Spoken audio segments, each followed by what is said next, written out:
Hello there, my name is Yvonne and I will be giving you some speaking tips for the B2 and C1 examinations. So I will be making 10 videos with different topics and questions, and I'm going to tell you how to answer those questions adequately. Not only for the Cambridge exams, these answers are also valid for TOEFL, Trinity, IELTS, Escuela Oficial de Idiomas, job interviews, for anything, for any type of English exam that you have to speak for. So let's see the tips.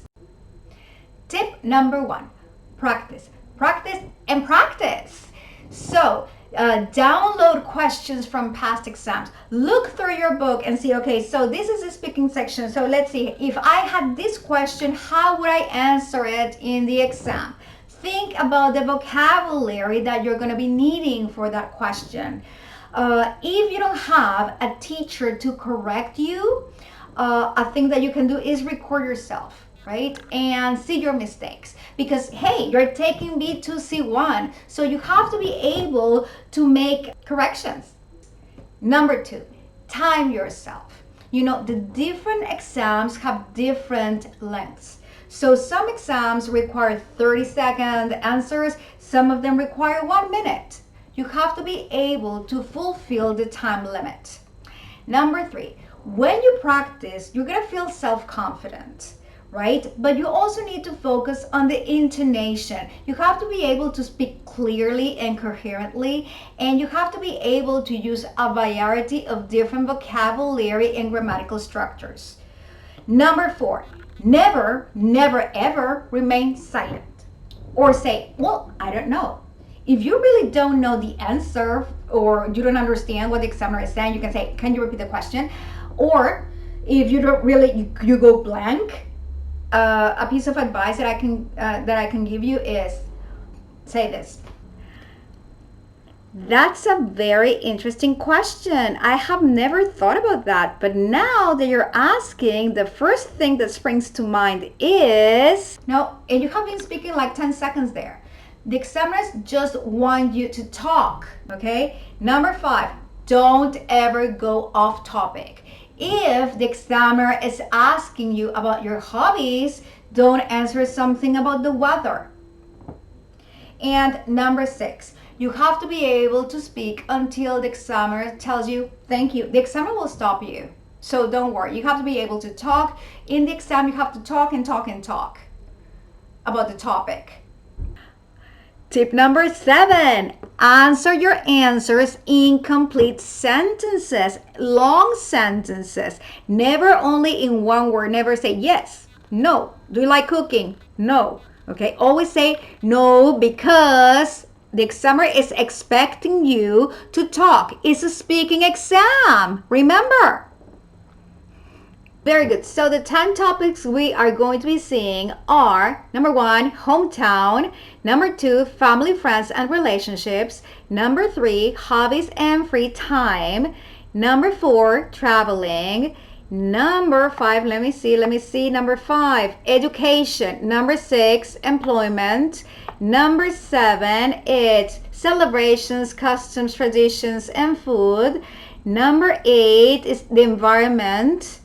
Number 9, technology. And number 10, health and fitness.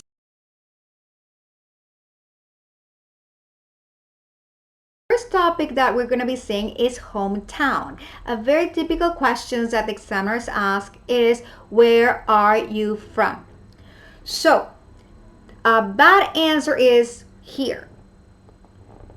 The examiners are expecting long answers, complete answers. So let's suppose the examiner is asking you, where are you from?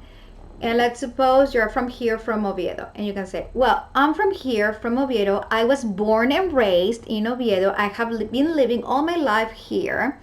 And I'm very happy about that, because Oviedo, even though it's a small city, it has all the services that a big city has. And it also has the peace and quiet that a small city has, you know, in a way. And it's also a very, very safe place to live. So you can be out there at, I don't know, let's say 2 or 3 a.m. and it's a very, very safe place to live. And that would be a very good answer. Or you can say, let's suppose now that you live here in Oviedo, but you're from elsewhere.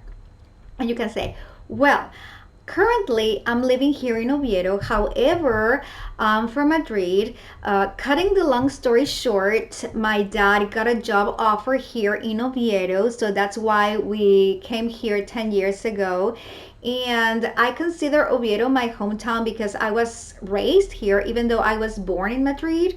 But I have been raised here, so I consider my hometown to be Oviedo.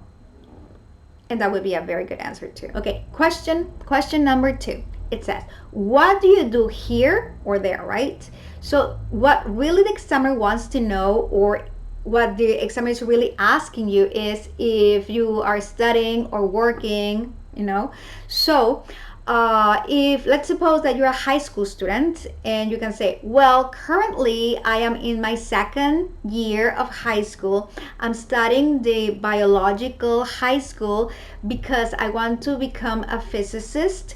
I want to study the double degree of mathematics and physics because when, in the future, when I graduate from university, I would like to work in the CERN because, the CERN is like the NASA of Europe. So that's my dream job. So, that's what I'm doing right now, is studying high school, and, for that.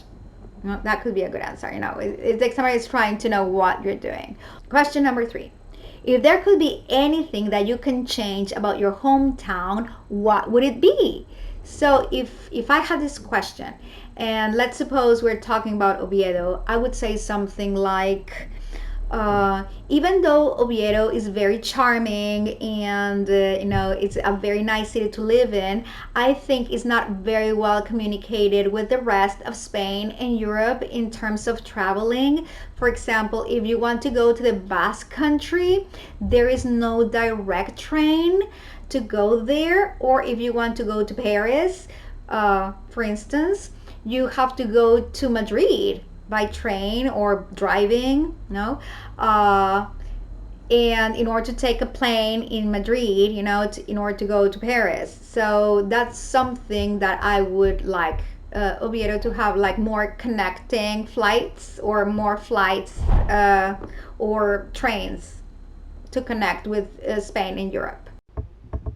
I hope you found this video to be useful. Thank you.